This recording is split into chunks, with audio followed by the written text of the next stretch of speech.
It's OPB Politics Now for Friday, April 18th. I'm OPB Politics and Government Editor Andrew Thien. The OPB Politics team is working hard on stories ahead of next month's Oregon primary election. We're going to have all sorts of coverage on this podcast, on opb.org, and on the radio in the coming days and weeks. In other words, that's a long way of saying we're taking a break this week. But we're not leaving you hanging. Next up, in case you missed it, here's a Think Out Loud debate featuring three of the candidates for Oregon's 3rd congressional seat. That's the one held by Earl Blumenauer for decades. Enjoy.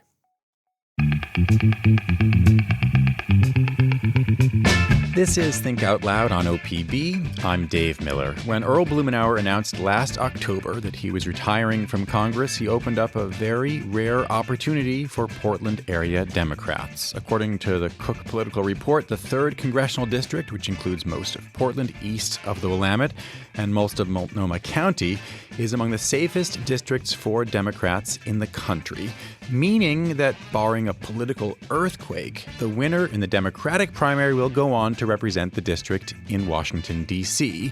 And if history serves, they could stay for a very long time. There have only been 4 members in nearly 70 years. I'm joined today by the 3 most prominent candidates who want to add their name to that list. Maxine Dexter is a Democratic state representative from Northwest Portland. She is a pulmonary and critical care physician. Sushila Jayapal is a former lawyer who recently represented North and Northeast Portland on the Multnomah County Commission. And Eddie Morales is a former community organizer. He is in his 2nd term as a Gresham City Councilor. Welcome to all 3 of you. Thank you for having us. Thank you. I should say that we picked your names randomly for this first question before the start of the show. And Eddie Morales, your name came first. Congressional approval is near record lows. Congress can barely pass bills to pay for the government to function. It's become synonymous with gridlock and with dysfunction. Why do you want to join that club? Thanks for the question, Dave. This is a question that I get asked very frequently. And the truth is, I did live in D.C. for some time and worked, at a time where there was a split in the Congress, and I know how to get the work done. The truth is, in my 25 years of organizing and policymaking, what I've learned is that if you get people to really focus on the issues that are impacting people's lives, whether it's being able to afford housing or addiction or feeling safe or, addressing violence in the community, you can really create shared points of interest and a place to start. And I think, I have no interest in going to Congress to seek celebrity or fan flames or throw mud, but really to get us focused on the issues that are impacting people's lives, the way that I did that when we passed the Affordable Care Act. I was assigned the states of Tennessee, North Carolina, Ohio, and Missouri, and I was able to get members from those states in Congress to support the Affordable Care Act by bringing people from their districts and their states to Washington, D.C. to talk about how not having access to health care, the expensive pricing of medicine, or their pre-existing condition was impacting their lives. And that was able to move members to eventually support the Affordable Care Act. I want to turn deeper into questions, some of those issues you brought up, healthcare, housing as we go. But Maxine Dexter, why do you want to join this club? For example, you've sponsored legislation in the legislature that has made it easier for people in Oregon to get Narcan. It would be a lot harder to accomplish something specific like that in Congress. Why not try to stay in the Oregon legislature? Yeah, thank you, Dave. And as you said, I've been a proven effective lawmaker here in Oregon. And I think that's exactly why I need to go to Congress. Congress doesn't work. People are tired of the gridlock and the identity politics. And what I have done is I've proven that I can listen to all sides of an issue, go to the data, where are the solutions, and then apply those to effective lawmaking. As a state representative, I have led with compassion, courage, and commitment, and I'm going to take that to Congress, where we have to change the culture. My kids don't believe that Congress can work. They ask me the same question, and my goal is to prove that with care and with determination, we can get our government to do the things that it needs to do, keeping people housed, fed, and safe and secure in their communities, and making sure that everyone has a right to live a full life here in our country. Sushila Jayapal, you're currently one member among five in the commission that serves the largest county in Oregon, a place where numerically it's a lot easier to have your voice be heard or to make the equivalent of legislation than as one member among 435. Why try to make the switch? Yeah, thank you, Dave. And I'll note that I'm no longer on the commission. I stepped down, as you know, in November when I announced that I was running for the seat. I am running for Congress because it is an absolutely pivotal time. It's a pivotal time in the country, and it's a pivotal time in this district. And we are seeing, in addition to the gridlock that you described, we're seeing real threats to our democracy. We are seeing rights that we've relied on for decades, like the right to abortion, taken away. We're seeing MAGA Republicans pushing policies that are going to hurt everyday Americans, like cutting Social Security and Medicare, and rolling back the progress that we've made in recent years on the threat of climate change. And then locally, of course, we are facing crises of homelessness and addiction, and also the everyday challenges of a middle class that's losing ground, worried about housing, worried about healthcare, worried about aging with dignity. So I'm running for Congress because I believe that there are strong progressive values and policies that the residents of this district believe in that can address these challenges. And they have to ultimately be shaped and implemented from the federal level. And I believe that we can move the needle on these progressive policies, even in a stuck Congress. And frankly, the last thing we can afford to do is to simply throw up our hands and walk away. So, I have felt privileged to lead and serve at the local level. I've worked on many of the issues that I'd work on in Congress: homelessness, housing, healthcare, public safety, the environment. I have delivered concrete resources and programs for my constituents. But it's at the federal level where we can really address these issues at scale, where we can bring resources to bear at scale. And that's why I'm running for Congress, because I want to fight for those policies that are going to make a difference to the people of this district and to the country. All right, well, so let's turn to those policies. Sticking with you, Sushila Jayapal, on homelessness and housing, what policies in particular, briefly, would you push for? Yeah, I'll mention three. There's obviously a host. And I also want to mention that Congressman Blumenauer has really led in this area. He's got a blueprint called Locked Out that outlines a series of policies that I think are absolutely critical. I'll select three. I believe we need the federal government back in the business of actually building affordable housing. We used to do that, but starting in the 80s, we backed away. And in fact, there's currently a law that prevents us from spending more money on building affordable housing. But that is ultimately the solution to homelessness. There are many other issues that we have to address as well.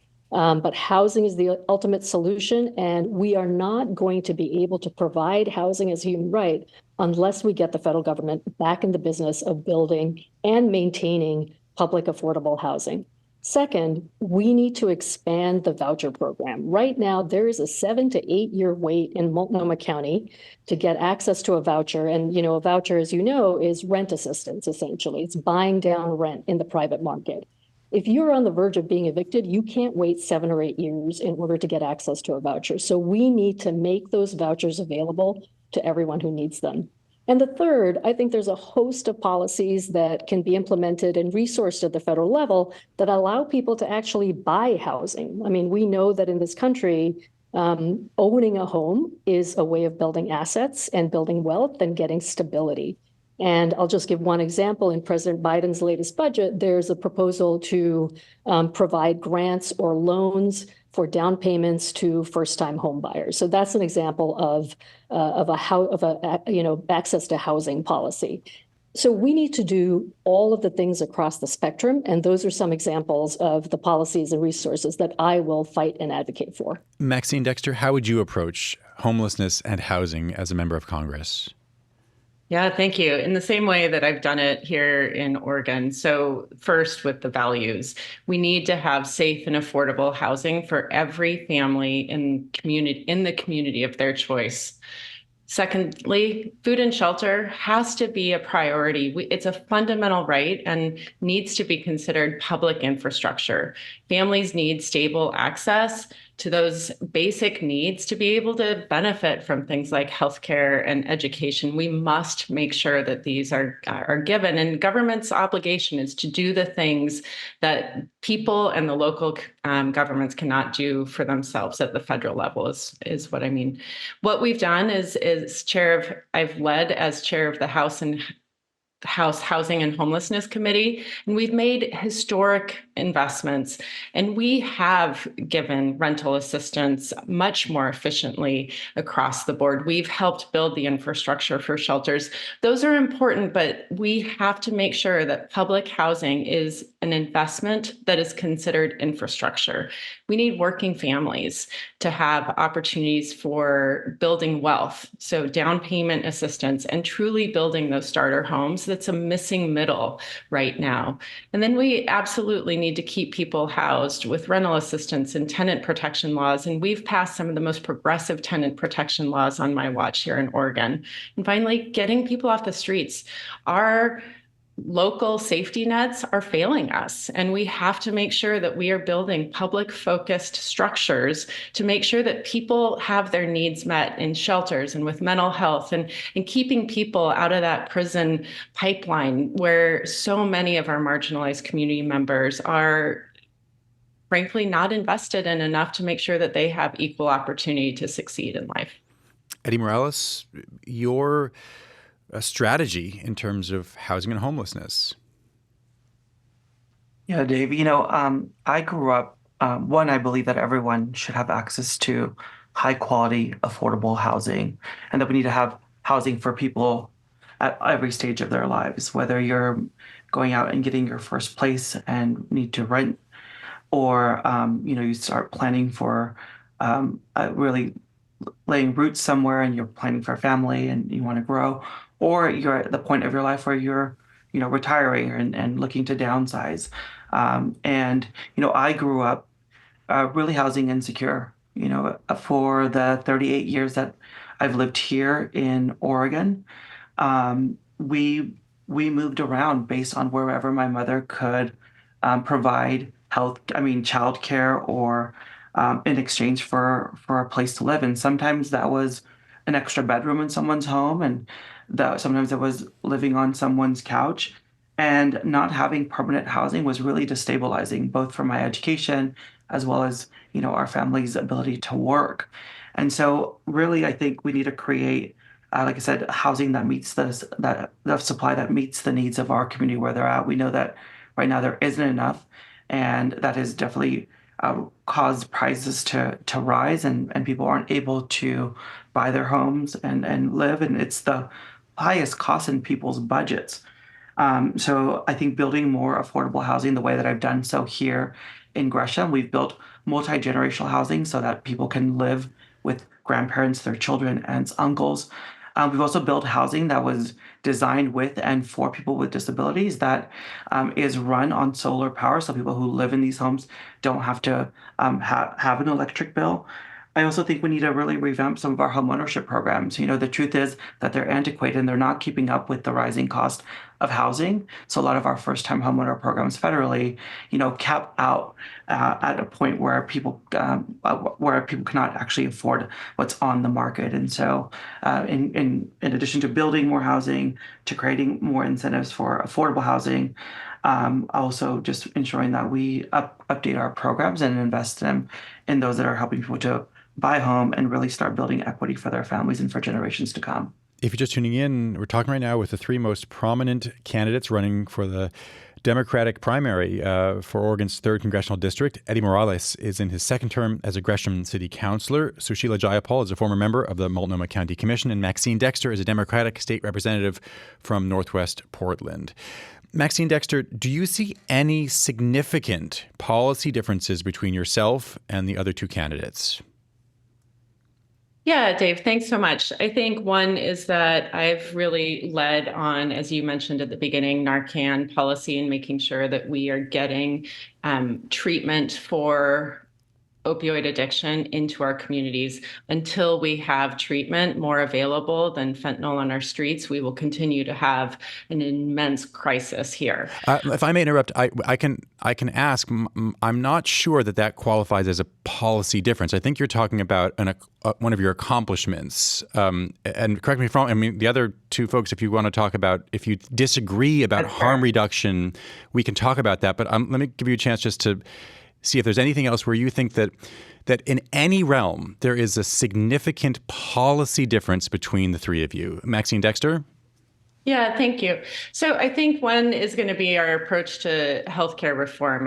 We all believe, I think, that universal access to healthcare absolutely is a right and should be affordable. I think that as a leader in healthcare, I understand that we cannot do this in a one-step policy. We must iterate and innovate. And I believe that it's going to be at the state levels that we do that. We need to make waivers much more accessible for states that are willing to innovate, and then scale those innovations at the federal level. It's an incredibly complex system. And I have heard a lot of discussions about this. And frankly, it can't work unless we address the issues with making money. Corporate investments in healthcare are killing our ability to deliver healthcare. And we absolutely need to address that right away. And I think at the state level, we need to really facilitate some of those innovations. So again, we can learn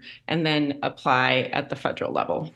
Sushila Jayapal, same question to you. Do you see any significant policy disagreements between yourself and the other two candidates who are with us today? Yeah, thank you, Dave. I respect both of my opponents, but there are real differences here. And I'll start with healthcare as well, but I mentioned a couple of others also.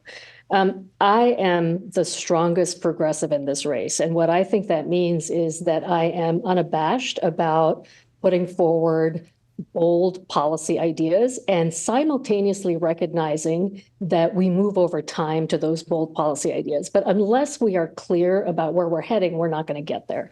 So on healthcare, for example, I am an unabashed supporter of Medicare for all or another form of universal single-payer healthcare. We have got to get private insurance companies out of the business of dictating our healthcare and reaping obscene profits from it.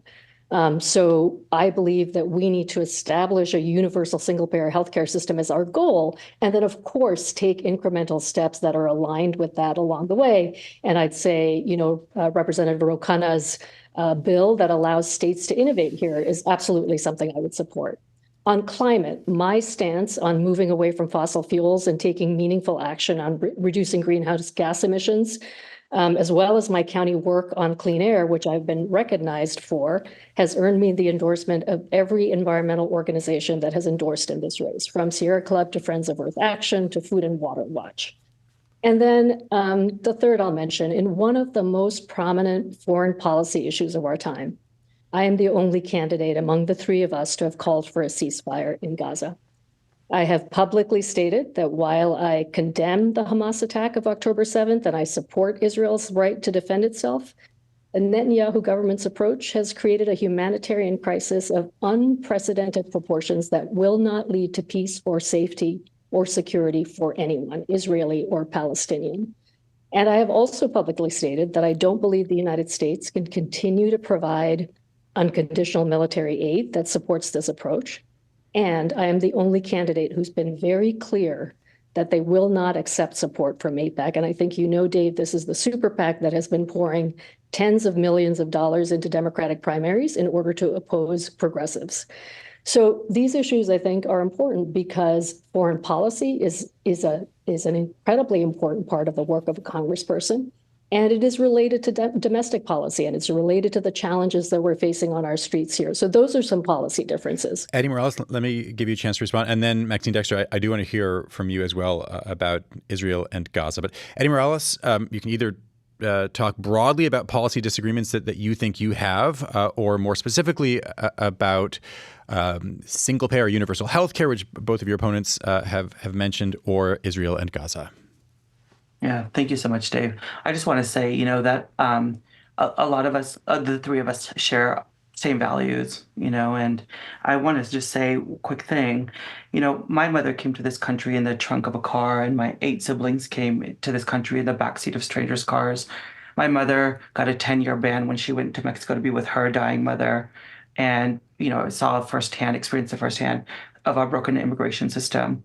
I've lost 2 brothers to gun violence. Senseless acts. I lost a sister to an opioid addiction. And like I mentioned earlier, I grew up really housing insecure. Those are the policy failures that have motivated me for the last 25 years to do work. But if I may, just to bring us back to this question, yeah. We can talk more if we have time about the ways in which your various life and work experiences, all of your experiences, have shaped who you are and why you think it also would make you the right candidate for Congress. I also want listeners to hear your articulation of if and where there are policy disagreements, differences in what you would actually want to do. Yeah, like you said, like I said earlier, I think we all share very similar values. I think one of the areas that I've really focused on and have been effective is really addressing violence and crime. And again, because I'm motivated by my personal story and experience. And one of the ways that you do that is, you do fund public safety and you do retrain people to address the issues of safety and violence upstream through preventative programming and opportunities. And you bring in not just our public safety officials, but community organizations in the school district, and you create an ecosystem that supports safety. And that's how we've been able to decrease and address violence and crime. And I would say that that's one of the things that sets me apart, besides the fact that I focus on multi-generational affordable housing, not just single homes. Maxine Dexter, I want to go to you briefly again, just to get some clarity here, because you and Sushila Jayapal both, you said that there are differences in terms of your approach to single-payer healthcare, but you both used the word incremental. So what do you see as a difference, and do you agree that Medicare for all should be the goal? Yeah, thank you. So a universal single-payer health plan may absolutely be where we end up, but we have to make sure that we are doing the things on the ground to get those pieces in place so that it can become a reality. So I absolutely have led on this, and I do believe that incremental changes is what we need. I will just pivot to air quality, and that has been an issue that I have led on since the day I was elected, and it is not a differentiator in this. As a pulmonologist, I care for people who are impacted by this. And the climate work, in the House, we have innovated and established ourselves as climate leaders. I was able to get housing investments for healthy homes and have absolutely been leading in that space. And what about the question of military aid for Netanyahu and Israel? Yeah, thanks. So I have absolutely called for a negotiated ceasefire, and that is on my website. It's very clear. I think the challenges that we have are that we have an ally in the Middle East that we have already made an MOU agreement with. And at this point in time, the president is putting stipulations around that, and I support that. Eddie Morales, back to you. I'm curious, freshman members of Congress, they're pretty limited in their ability to pick committee spots or subcommittee spots, but what would you want to serve on? Thank you, Dave. And Dave, before we move on, I know, I just want to say that I do support Medicare for all. And like I said, I worked on the ACA, and that moved us closer to that. And I also think that the war that is happening is horrific. But to your point, really quickly, I really am passionate about education and workforce issues. I believe people have the right to have good jobs with benefits and ultimately retire with dignity. I believe, I'm a product of the public education system from preschool through the public university here at the University of Oregon, and that was made possible because of federal funding of early intervention programs, of programs that supported English as a second language of students with disabilities, as well as the Pell Grant and federally subsidized loans. And so I want to go there and continue to make sure that that opportunity to go from your education to a good paying job with is there. And so education and workforce would be the committee that I'd want to land in. Sushila Jayapal, what would you push for, to the extent that you have any ability to push as an incoming first-time lawmaker? Yeah, yes, a lot of humility about your ability to push from that position. I would ask for financial services for a whole bunch of reasons. First, that is the committee under which housing and homelessness lives. It's a subcommittee of the Financial Services Committee, and obviously, that would be housing and homelessness would be one of my top priorities. And the other reason is that while financial services might sound sort of boring and small bore, in the stuck Congress that you've described, where it is going to continue for a long time to be very difficult to pass, significant legislation or any legislation at all, I think there are a host of regulatory and what might seem small bore sorts of things that we can do to improve people's daily lives. And financial services houses a lot of those. For example, addressing fees and fines that people in poverty run into, addressing really abusive practices that banks engage in that affect people who have very little money, those sorts of things. So that's why I would ask for financial services. Maxine Dexter, what about you? Yeah, thanks. I would ask for energy and commerce first and foremost, overseeing healthcare and climate. But I agree, financial services, which oversees housing, is not a long second place. Finally, appropriations. No freshman probably gets to have any choice, but that would also be one that I would absolutely want to serve on, because a budget is a values document, and it's something that I work really hard on in the House. Sushila Jayapal, you mentioned climate change earlier. Where do you see any possibility of bipartisan agreement when it comes to climate change? Yeah, well, there's so much that we need to do to address climate change, right? So I'll start there. We all know that this is both an existential threat and it's a real opportunity. I should say you're asking voters to put you into a job where I think that last statement is categorically not true. You would be working with about half of your colleagues who would disagree with that fact. They would say, no, it is not a serious threat, or they might obfuscate and say it's not clear that humans are doing this. But it's the reason I asked the question earlier in terms of bipartisan issues is that climate change has become so politicized that I'm wondering where you see room for things to actually get passed.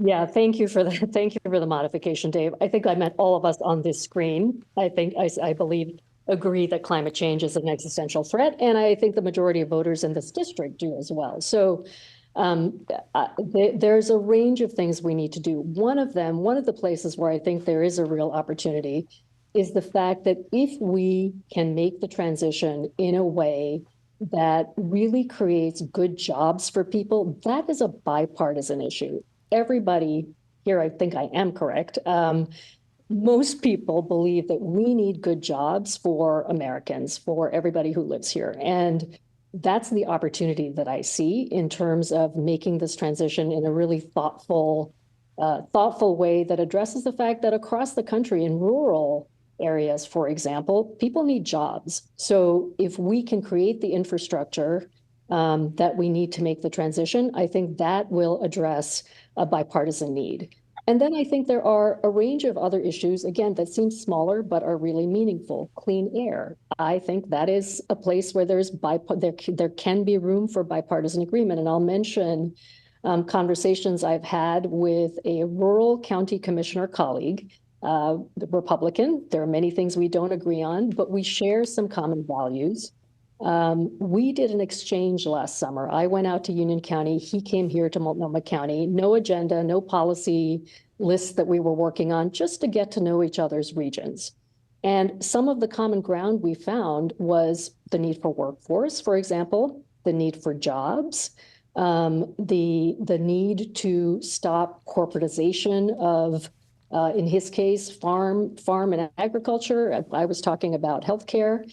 And then also this issue around protecting our environment. And because for rural counties, clean air, clean water, clean land is imperative. So I think that those are some places where we can find common ground. Eddie Morales, what about you? Thanks, Dave. So a few years ago, here in Gresham and in East County, we were one of the hottest places on the planet. We lost over 100 people in our community because of that. And just a few weeks ago, we saw with the ice storm, a lot of people in my community who did not have electricity for 2 or 3 weeks. I think where we can find, common ground are around infrastructure projects as well. I think people could agree that we probably need to update our electrical grid to make sure that as we get more severe storms, that it's not impacting people like this. Right here in Gresham right now, I am working, with a council that is filled with Republicans and Democrats on helping to ensure that we are transitioning homes from wood burning stoves or gas burning stoves to heat pumps. And part of the way that we were able to see around this issue was that it's also bringing down the electrical cost for the people in our community. And although the IRA had some of these incentives in there, the truth is that working families and low income, moderately income families were not able to pay those upfront costs.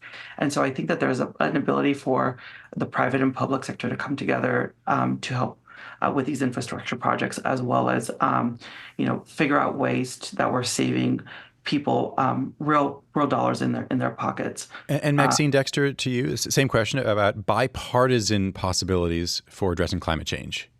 Yeah, absolutely. Air quality is one. We know that when air quality worsens, that we have enormous immediate impacts on the health of people. Healthy homes is another. We know that if we want to make people resilient in the era of ongoing climate disasters and events such as the heat dome that put people in harm's way, it's very much a bipartisan issue. I will just share that I have led bipartisan work and have been working with our Republican colleagues and passed a historic housing package that had enormous investments in resilient, healthy homes with full bipartisan support.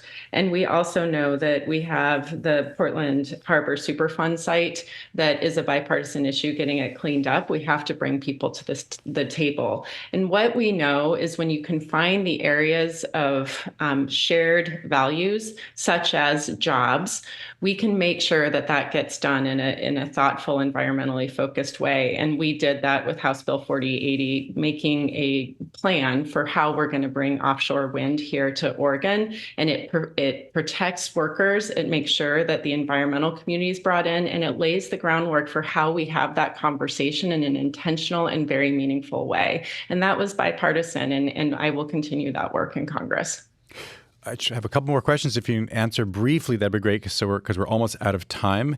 So Sheila Jayapal, first, is there any issue where you break from Democratic Party orthodoxy?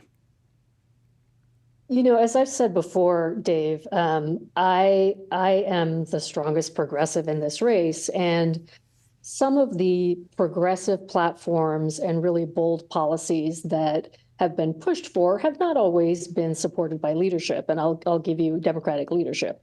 I'll give you an example of the Green New Deal, originally proposed by Senator Bernie Sanders and thought to be sort of unachievable.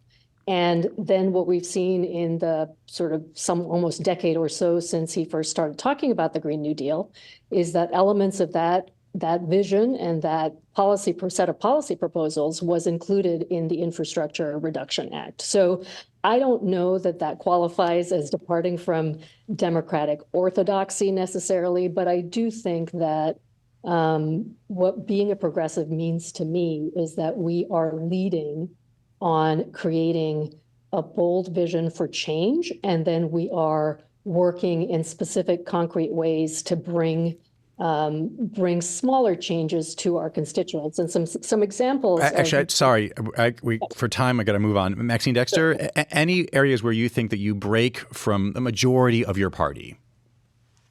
Yeah, thanks. I have a voting record. You can see when I've broken from my party, and some of those bills have been when we needed to prioritize putting people in homes and making sure that we built the homes that people need.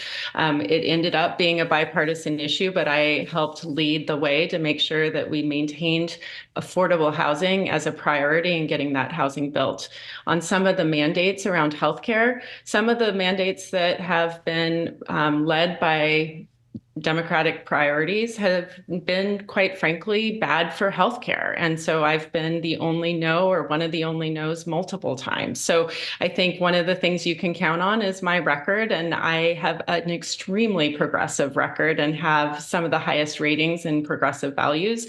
But I also understand that we need to get things done and we need to work together for shared values. And I'm one of the pragmatic leaders who will make sure that if I have to, that I'll support what the needs of my community are over the leadership that dictates some of our votes. And Eddie Morales, last question to you. Any issues you can point to where you could argue that you are not with mainstream Democrats?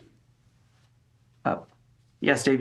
For 25 years, I've been I would say, pushing the Democratic Party to be more progressive. 24 years ago, I was talking about education being free and a right for everybody.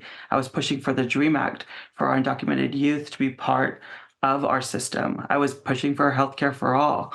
And yes, I've learned how to be pragmatic to get things done, hence the ACA and DACA. But, for 25 years, I've always had this vision. And unlike my, colleagues here who've recently come around to be identified as progressives, I've been doing this for 25 years. So, Eddie Morales, Sushila Jayapal, and Maxine Dexter, thank you very much. Thank you so much, Dave.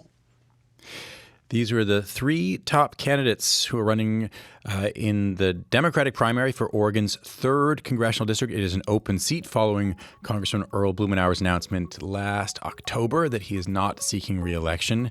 Eddie Morales is a member of the Gresham City Council. Sushila Jayapal is a former Multnomah County Commissioner for Northeast and North Portland. And Maxine Dexter is a Democratic state representative from Northwest Portland.